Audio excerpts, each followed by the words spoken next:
Y como de costumbre, y vaya que es una buena costumbre, terminado el año, el 1 de enero, se ve esa enorme concentración en el estadio Félix Sánchez del Centro Olímpico Juan Pablo Duarte, que muchos hemos conocido a través de la transmisión televisiva, pero son muchos, innúmeros los dominicanos que han estado pues allí presentes, y es la Batalla de la Fe. Tenemos la presencia en esta cabina histórica de la Z101 de Ezequiel Molina, hijo, que ha sido también pues una voz, un rostro más que conocido en relación a la práctica religiosa, esa visión de lo que la llamaba un teólogo brasileño, esa patria espiritual que muchos dominicanos han encontrado a través de otra visión. Y yo no sé si a los protestantes les gusta que le diga protestantes, porque ya no protestan, simplemente predican, hacen actos de fe, pero ciertamente que la llegada del protestantismo a América Latina ha sido un termómetro también hay que decirlo, de libertad religiosa y cívica, en la medida en que la Iglesia Católica fue perdiendo el monopolio de tantas cosas que tuvo por años. Se fueron dando espacios para que también surgieran otras formas de llegar a practicar la religiosidad. Y en nuestro país esa influencia viene de varias maneras. Están la influencia de las migraciones, Samaná, los cocolos del este, están las migraciones que hicieron algunos pastores específicamente en los años 30 y 40, que tuvieron una gran influencia también en partes importantes de la ciudad. Luego está el gran trabajo del Colegio Evangélico, que pienso clave en la forma en la que con el deporte y con otras actividades el Colegio Evangélico Central hizo un trabajo importante. Y bueno, hoy Ezequiel le tenemos aquí en este Gobierno de la Mañana. Bienvenido para hablar sobre su actividad, pero no solamente eso, sino también la presencia que tiene en la República Dominicana, pues todo este tema de las iglesias evangélicas. Bienvenido y que sea pues agradable su presencia acá. Gracias, José Luis, y gracias a todos los integrantes del panel. Nos sentimos muy contentos de estar aquí en la Z, porque a veces yo tengo conflicto. Nosotros tenemos medios y a veces yo oigo más la Z que los medios que tenemos. Y nos sentimos contentos de poder compartir con ustedes en esta tribuna abierta para el pueblo dominicano y más allá. Qué bien. Y no se preocupe por eso. Este es el medio donde otros medios muchas veces pues se nutren. Pero fuera de eso, sin duda que la Z también trata de abrirse a todas estas expresiones que tienen presencia en nuestra sociedad. Hablemos del tema de, primero que nada, de cara a la actividad. ¿Cuántos años ya tenemos viendo la Batalla de la Fe? La Batalla de la Fe se va a celebrar por ocasión número 59. Ah, hombre, de los otros días empezó. Sí. Comenzó hace 58 años y esta va a ser la número 59, y desde el año 1981 está en el Estadio Olímpico. Okay. Y bueno, eso fue todo un periplo desde la parte alta de la ciudad de Santo Domingo, donde comenzó. Mi papá fundó una pequeña iglesia que hoy está establecida ahí en la Padre Castellano 72, y ahí comenzó todo el periplo. Pasó por Iglesia del 27 de febrero, luego a la Avenida Duarte, luego a lo que hoy es el Ministerio de Cultura o frente al Obelisco, que era el Conservatorio Nacional de Música, el Paco Escribano en sus buenos tiempos, el Estadio de la Normal, y luego caímos en el Palacio de los Deportes y finalmente en el Estadio Olímpico, porque no hay más aforo más grande en la República Dominicana para ese tipo de actividad. Ha sido el evento, yo creo que de cualquier naturaleza, que de manera continua se ha estado celebrando en la República Dominicana, 29, y gracias a Dios estamos ahí, como nosotros decimos, como una señal de Dios para la República Dominicana. ¿Cuál ha sido el impacto, Ezequiel, según ustedes han podido medir en lo que es la población dominicana y más allá de lo que es nuestra isla, de la Batalla de la Fe como mecanismo de reivindicación de ese Cristo vivo, de ese Cristo de fe, de ese Cristo de pacto que hace realidad y posibilidad la mejoría del ser humano? Bueno, nosotros podemos decir que el alcance, el impacto ha sido más allá de lo que uno nunca sospechó. Es decir, yo tengo que viajar con frecuencia, sobre todo a Estados Unidos, porque la migración dominicana hace que todo lo dominicano camine. Correcto.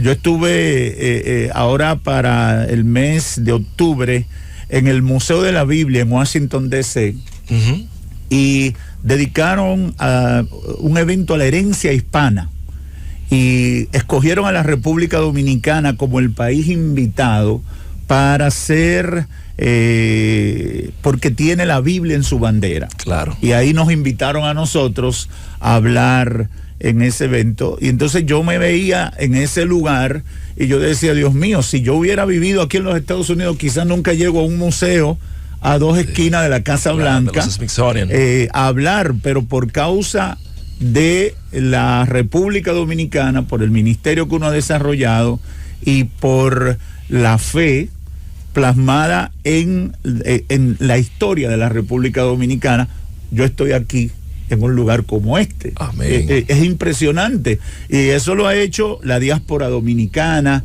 Ahí hay funcionarios dominicanos, compartí con la embajadora Sonia Guzmán y demás. Entonces, con ese ejemplo te puedo retratar un poquito la trascendencia, el impacto de lo que Dios ha hecho a través de este trabajo que uno, mi padre siempre dice, yo nunca soñé todo lo que Dios iba a hacer, y cuando soñé algo hace rato Dios me lo concedió. Amén. Ezequiel, a mí me toca muy de cerca porque, bueno, mi familia es evangélica dominicana, eran mis padres y mi madre, y mi hermana viene todos los años a ese evento.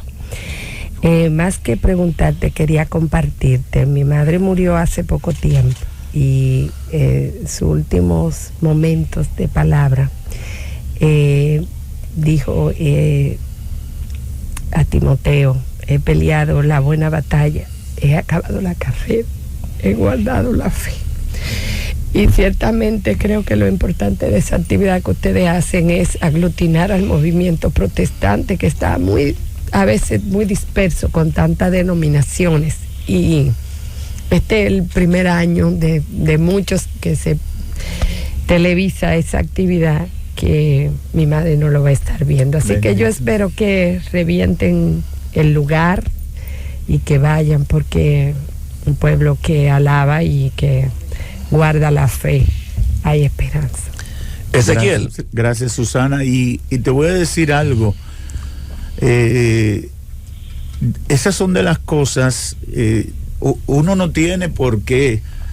Alguien me preguntaba ayer en otro medio que cómo nosotros hacemos eso y cómo hemos tenido tantos años. Yo le decía, mira, esto es un tema de fe.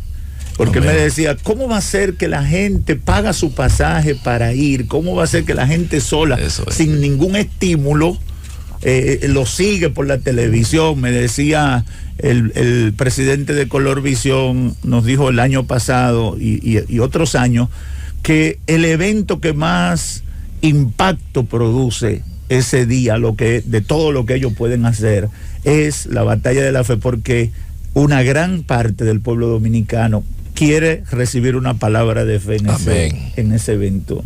Y creo que eso ha sido algo de lo muy especial, a pesar de lo trabajoso que significa para uno.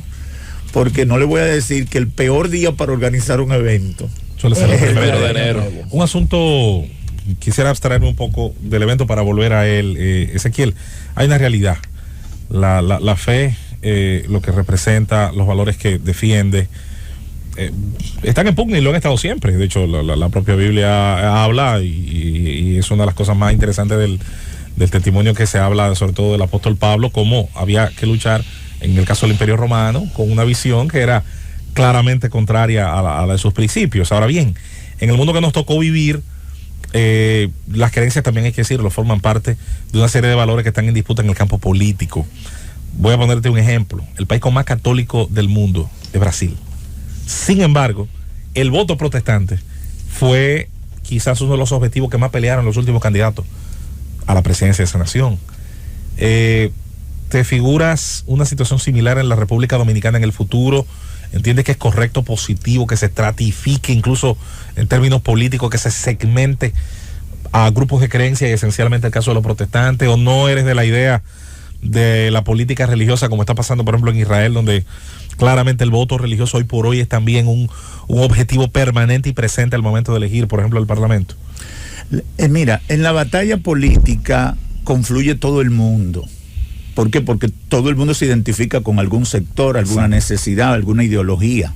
Entonces, tenemos que estar claros y nosotros no estamos exentos a eso. Ahora bien, hay una línea fronteriza muy peligrosa. Por ejemplo, yo soy pastor y yo en mi congregación tengo de partidarios de los morados, partidarios de los blancos, partidarios de todos. De los verdes. Yo tengo que ser pastor de todos. Claro. Yo tengo que ser pastor de todos. Exacto. Entonces, si nosotros, y eso lo estamos promoviendo en la República Dominicana, que los cristianos voten o se identifiquen con la gente que se identifica, con los políticos que se identifican con esos valores. Eso sí está muy claro. Y tenemos en todos los partidos... Y es un derecho democrático porque lo hacen los demás. Efectivamente. Claro. Y tenemos en todos los partidos gente que está participando como nunca antes. Hay una efervescencia política dentro del sector cristiano evangélico en todos los partidos que nunca se había visto. ¿Por qué? Porque uno siente un atentado contra los valores que no estaban en discusión. Okay. Y entonces eso lleva a una reacción. Y precisamente esa es la realidad. Yo estoy orando porque nosotros tengamos un frente de legisladores que se identifiquen militantemente con la fe, que sean practicantes, para que hagan un frente común en esos temas que nos interesan. Ahí está. En esos temas que Pastor Ezequiel Molina, hijo. Usted dice con mucho orgullo, soy pastor. ¿Cuál es el mayor desafío que tiene usted para pastorear esas ovejas que se pudieran identificar en los diferentes lugares como las ovejas negras? Es decir, ¿cuál es el mayor desafío para conducir a ese pueblo por ese camino de la fe, de los valores familiares? ¿Con qué desafíos se encuentran ustedes en ese día a día permanente con el pueblo? Bueno, para el predicador, para el pastor, no hay ovejas negras. Jesús vino a buscar lo que se había perdido. El que se considera bueno ni siquiera tiene necesidad de buscar de Dios, porque lo primero que tú necesitas es entender que tienes necesidad. Claro. Por lo tanto, no hay oveja negra. Ahora, ¿cuál es el gran desafío? Bueno, una humanidad que vive, a mi juicio, llevada como cordero a matadero y no es consciente del mal. Por ejemplo, te voy a poner un tema. Uno de los temas que se debate mucho, el tema del aborto. Se habla mucho de la legalización del aborto, muchas agencias, un derecho de la mujer se ha planteado desde ese punto de vista. Ahora, nadie habla de la batalla terrible, emocional y espiritual que vive una jovencita, como me tocó atender a una de 14 años que se había hecho 5 abortos. Entonces, el problema no está en el hecho mismo del aborto, sino en la conducta que le llevó a la necesidad de buscar el aborto. Y la secuela de todo eso en su salud, y lo psicológico y lo emocional. Entonces, nosotros tenemos que estar preparados. Y al que le embarazó, pastor. Y al que le embarazó es que está mal. Fuera de esos 5 abortos, fueran 5 hijos, y hubiesen 5 o 10 problemas más. No, ahí no te puedo apoyar, Susana, porque la eugenesia no puede ser parte que se ha metido en el discurso y en el debate, se ha metido como una necesidad. No podemos desarrollar políticas de mejorar la raza, porque si no estaríamos cayendo... Uy, no hablamos de eso. Pero yo no hablo de eso. No, porque es una tendencia, es decir... Yo quiero evitar un problema social. Sí, se ha hablado como que el hijo del pobre es un hijo de segunda. Como que el hijo del miserable. Precisamente. Yo sé lo que quiere decir ese precisamente. Y hay a veces de manera subconsciente, no es el caso de Susana, obviamente, pero hay muchos agentes que promueven el tema del aborto y que conte Ezequiel, lo que voy a decir, yo sé que no le va a agradar. Al final yo soy pro choice, pro libre decisión. De hecho, siempre le sugiero algo a los líderes protestantes, los países donde el protestantismo es más fuerte son sociedades donde existe algún tipo de acceso al aborto. Es decir, al final la gente va a buscar una brújula espiritual independientemente de lo que la ley diga. Siempre les digo eso, ustedes van a servirle de faro espiritual a quienes estén convencidos de que deben buscar llegar a ese puerto. Lo que la ley diga ya es otra cosa. Ahora bien, sí estoy de acuerdo con usted en que hay a veces un discurso inconsciente de, que los miserables no pueden tener hijos, los vulnerables no pueden tener hijos, fuchi, que aborte. Sí, hay lamentablemente una mentalidad marcada en eso. Sí, y hay una batalla muy fuerte ahí. Nuestro planteamiento va más allá. Nosotros creemos que hay que trabajar con el individuo. Yo trabajo con jóvenes. Nosotros celebramos eventos de 3-4 mil jóvenes. Jóvenes, adolescentes, jóvenes en edad universitaria, en desarrollo, y la tasa de embarazo en adolescentes es mínima en la iglesia. Claro, eso sí es un trabajo de la fe. Porque ¿cuál es el problema? Los valores morales y espirituales. La sociedad más conservadora de América Latina tiene menos abortos. Eso sí es un reto. Efectivamente. Entonces, tenemos que trabajar eso. Para la fe, pastor, que también debiera reflexionar. ¿Por qué tenemos esta sociedad tan descompuesta? ¿Dónde está el aporte? ¿Dónde está la influencia de la fe, de la doctrina, para cambiar la mentalidad de nuestros jóvenes? Tenemos una batalla. Claro. Nosotros estamos ganando almas para Cristo por todas partes. Las iglesias compiten casi con la banca, pero de tantas que son. Ahora bien, la maldad se promueve y se invierte dinero. Para nosotros hacer la batalla de la fe tenemos que hacer de tripa corazón, pero para un concierto de Bad Bunny no falta el dinero. Así es. Ezequiel, ¿usted está entendiendo? ¿Usted está entendiendo la lucha? Pero hay algo de orden conceptual que para mí es importante antes de darte un testimonio. Evidentemente el Señor te da la opción. El libre albedrío es fundamental. Tú tienes que decidir creer. Elegir. En esa decisión, en ese choice, como dice José Luis, si la fe debería imponerse en virtud de la práctica que yo creo como mi dogma religioso de fe, o debe darse la libertad y motivar a que la gente cree y por elección asuma. ¿Cuál de las dos posiciones? Es que muchas aplicaciones de la libertad han sido distorsionadas, porque libertad no es inducirme a hacer lo contrario a lo que moralmente se ha concebido y se ha aceptado. No, ninguna coacción es libre. 50-50. Claro, ninguna coacción es libre. Exactamente. Claro, eso no es libertad, eso es imposición. Pero lo que pretende la ley, la negación de la ley es prohibir en todo, ni siquiera. Entonces hay excepciones. Porque, por ejemplo, nosotros sembramos valores. Nosotros sembramos los valores y tenemos resultados buenos. Exacto. ¿Por qué no se aplica eso? Y estos jóvenes están en mayor capacidad para ejercer su libertad, porque están formados. No, pero además te voy a decir algo. Hay un nudo jurídico. No se le prohíbe. No, espérate, un permiso al limitado. Hay un nudo jurídico que no lo inventaron los protestantes.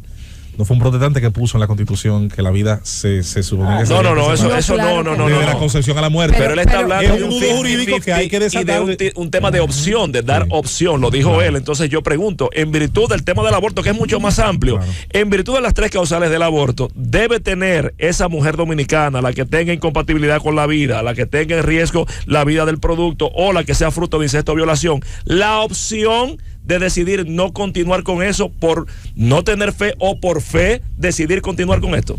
Es que yo no debo promover por ejemplo, te lo voy a poner para no encasillarlo en el tema del aborto, sino en el caso del narcotráfico. ¿Qué están haciendo algunos países? ¿Despenalizando? Sí, pero promoviendo que hay países en Europa que te están dando hasta la droga. Pero ¿y por qué tú no corriges que ese joven termine en droga? Exacto. Eso es lo que yo le digo. Entonces queremos matar el problema en la fiebre. Pastor, yo digo y si seguimos buscándole soluciones a los errores de la gente, no vamos a tener cárceles. Pastor, y eso yo pero digo, vamos a tener... perdón, pastor, que usted está ignorando mi pregunta o mi cosita. ¿Por qué la iglesia no se mantiene dentro de su radio de acción? La iglesia decir, bueno, yo voy a tratar cada vez de influir más mis valores, la palabra de Dios, si logra eso, que sí es su meta, que sí es su objetivo, ahí va a ser muy difícil que aparezca un violador, ahí va a ser muy difícil que una mujer aún entonces la iglesia fracasó, lo que tú quieres decir. Debiera de trabajar más en su radio de acción iglesia... antes de tratar de entrar en la parte legal de la prohibición. Si la iglesia es triunfadora en la esparción, no hay que prohibir. La gente por elección libre, por fe, va a decidir sus valores. Claro que sí. La mujer que está ideologizada de esa manera, aún estando dentro de las causas excepcionales, no va a optar. Claro. Hay una realidad, Susana. Jesús dijo, ustedes son la luz del mundo. Así es. La sal de la tierra. Muchas corrientes filosóficas han tratado de secuestrar la iglesia y meterla en un gueto y dejarlo ahí. Breguen con los niños, con los huérfanos, sí, y no incidan. Sin embargo, los contrarios a los valores cristianos, ¿qué están haciendo? Imponiendo a través de iniciativas legales. Quieren dominar el aula y el aula del hogar y para inculcar sus filosofías, sus modos de ver la vida. La iglesia no se puede marginar. Nosotros estamos haciendo ese trabajo. Claro. Nosotros estamos predicando el evangelio. Nosotros estamos en todos los barrios, en todos los sectores, y lo hacemos. Pero no nos podemos quedar de brazos cruzados frente a sectores que tratan de imponer, como ha pasado en países de Europa y en el mismo Estados Unidos, que cuando tú tratas de, por ejemplo, ejercer un derecho, como ha pasado, no recuerdo ahora el estado en Estados Unidos, que un negocio de repostería se niega a hacerle un bizcocho a una pareja homosexual por sus valores, sí, y lo meten preso. Eso es imposición también. Eso es imposición. Eso es lo que provoca que la iglesia no solamente se quede haciendo su trabajo, sino que levante su voz. Como debe ser. Porque si no, nos arropan. Ezequiel, me preocupa sobre lo que decía Susana. Mira, para haber debate cultural, para haber guerra de ideas, las dos partes deben proponer y argumentar. Y yo noto mucho que los grupos conservadores de la República Dominicana, sobre todo del campo religioso, son muy activos en la crítica.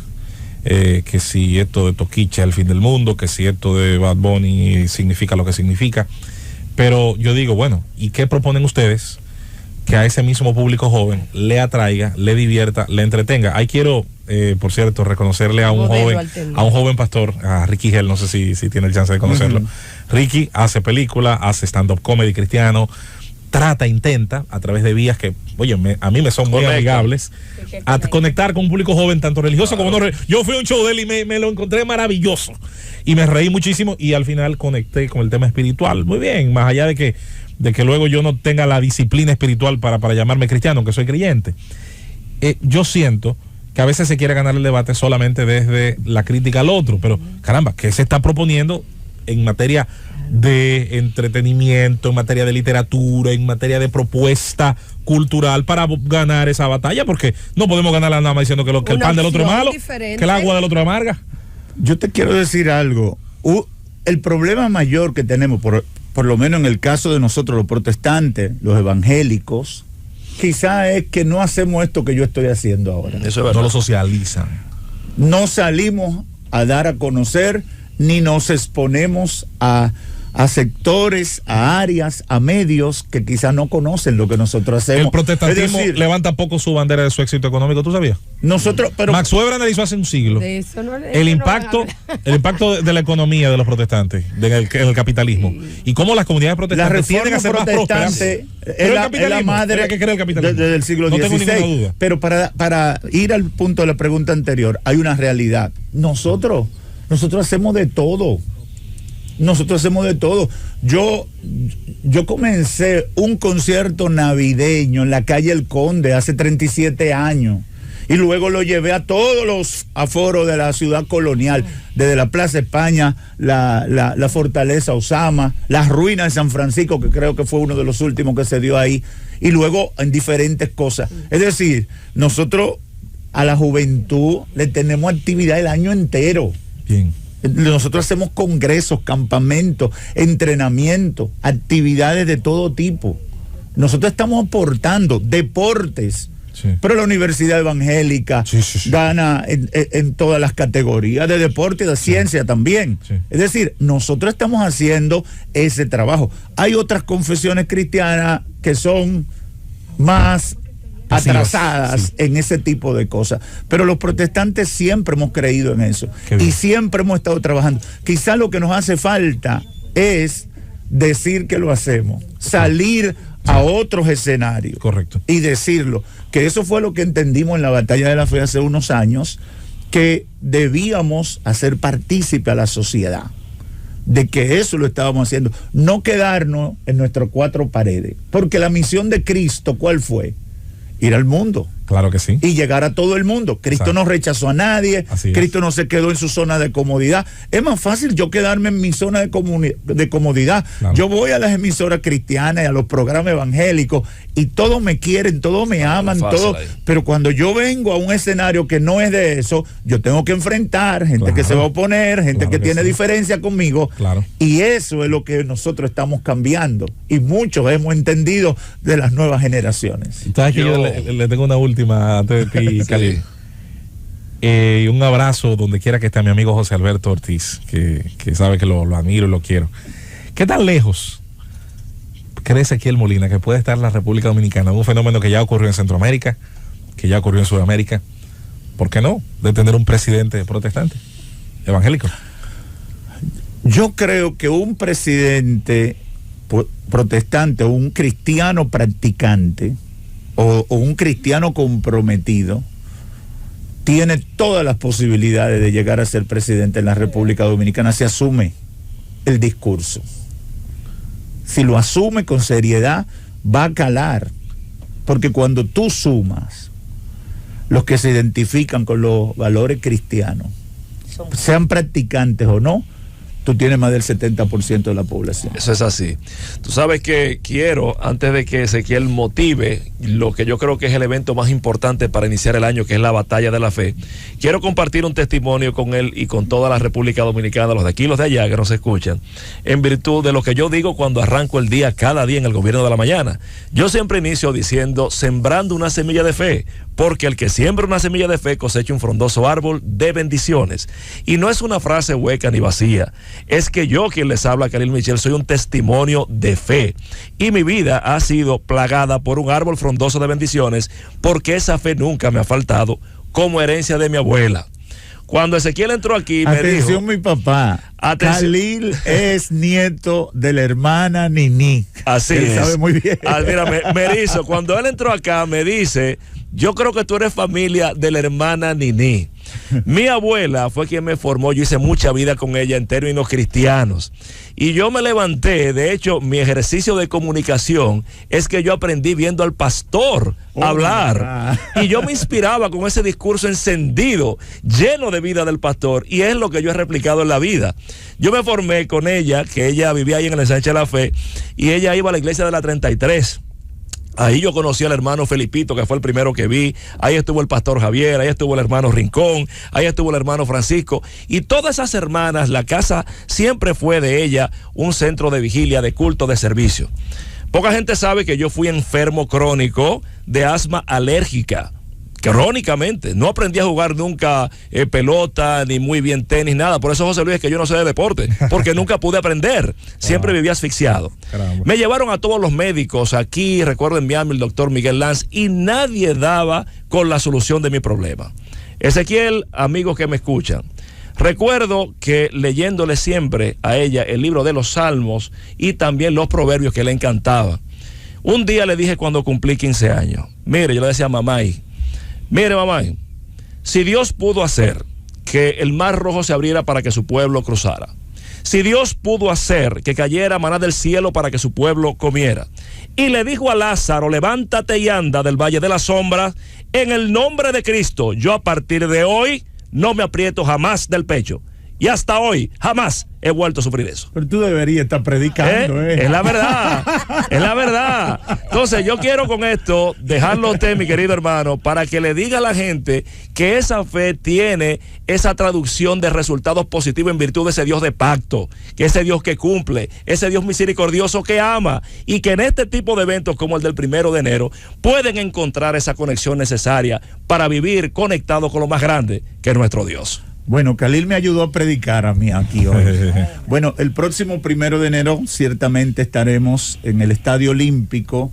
El culto comienza a las 4 de la tarde oficialmente, aunque nosotros tenemos un adelanto siempre, una antesala que comienza alrededor de las 3, y vamos a estar recibiendo todo el que quiera acompañarnos, comenzando con los creyentes evangélicos que siempre nos apoyan de todas las iglesias, porque hay que decir que nosotros somos los organizadores, pero nosotros no tenemos por nuestro propio mérito gente para llenar el Estadio Olímpico. Son todas las iglesias evangélicas, todos los pastores que se unen. A veces nosotros ni siquiera llegamos donde ellos porque no tenemos logística, pero se unen porque esto se ha convertido en un símbolo de fe de la República Dominicana y del pueblo evangélico. Ahí estaremos con agua o con sol alabando al Señor. Amén. Y esperamos que todo el pueblo nos acompañe. Amén. Llévatelo, Cundo.